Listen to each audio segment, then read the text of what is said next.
The Ford government will soon break up Peel Region, allowing municipalities like Brampton to become an independent city. Here with reaction to this latest development is Brampton Mayor Patrick Brown, joining us via Zoom. Good morning, Mayor Brown. Thank you so much for joining us. Morning, my pleasure. First off, your reaction to this. I know that there was talk about this. There has been for years, but really amping up earlier this week. And now we have this news conference that's been announced. What have you been told about the announcement, and what are your thoughts on this breakup? So the province will be announcing the dissolution of Peel Region today by tabling the legislation. And, I do welcome some aspects of this. I welcome getting rid of a layer of government. I think we have too much government in Canada, and I find it frustrating. We've got two planning departments, two legal departments, and the list goes on in terms of redundancy.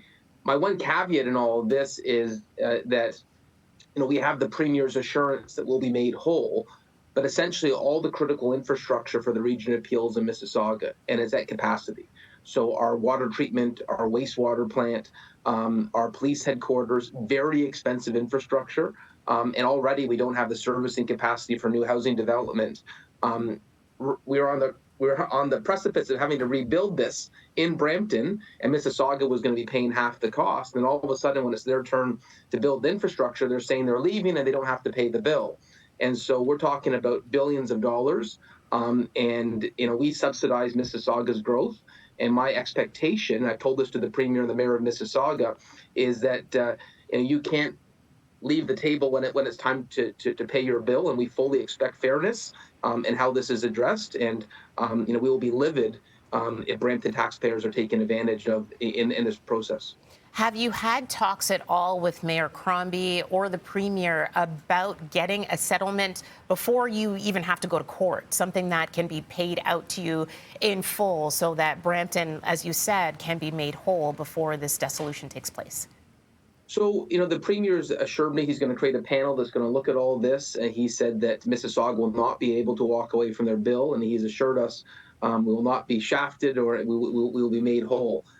My concern is that the Mayor of Mississauga is singing a different tune. She's publicly said they don't owe anything, and so that's alarming for Brampton residents, knowing that 40% of the cost of the water treatment facility in Mississauga we paid for, 40% of the cost of the wastewater facility in Mississauga we paid for, the Peel Police Headquarters, 40% of that cost we paid for.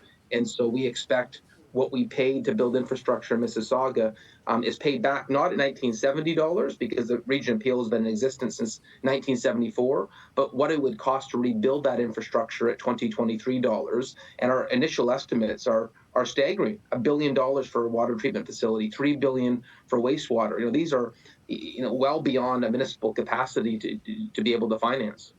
And how feasible is it then to not just rebuild those facilities, but also split up? Let's say we have now Peel Region taking ownership of policing as well as paramedics, health services in the region. If there is a separation, how feasible is it that by the time that separation takes effect, that Brampton will have in place its own police officers, its own paramedics, and all of those facilities built up and running for the city itself? Well, I guess that's what the panel's going to look at. So, we have a lot of question marks about this process.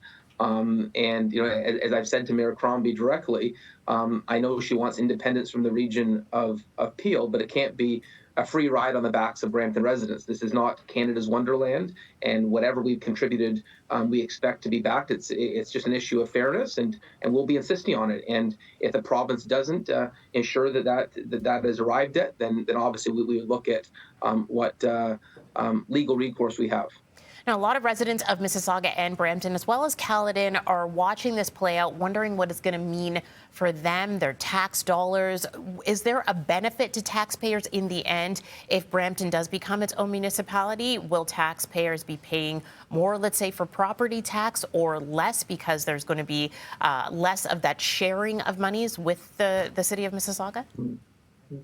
So where there could be savings is that there's a layer of government that's going to disappear in the region of Peel, and so that could mean financial savings. The big question for Brampton taxpayers is going to be who pays for the new water treatment, wastewater policing infrastructure, because if it's on the backs of Brampton taxpayers, that would be an astronomical tax increase, well beyond what is that we can finance municipally.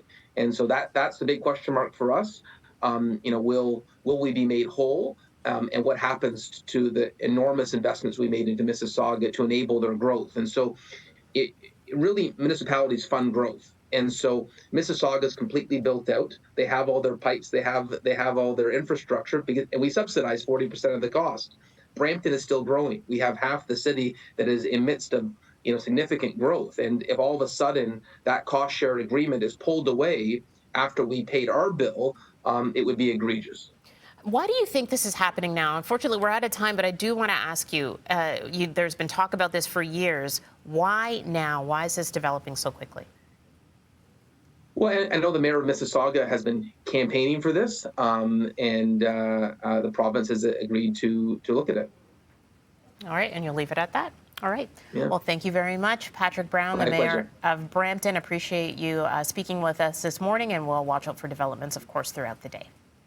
Thank you. All right, 8:09 here on Breakfast Television. We'll send things up to Frank for a look at the forecast.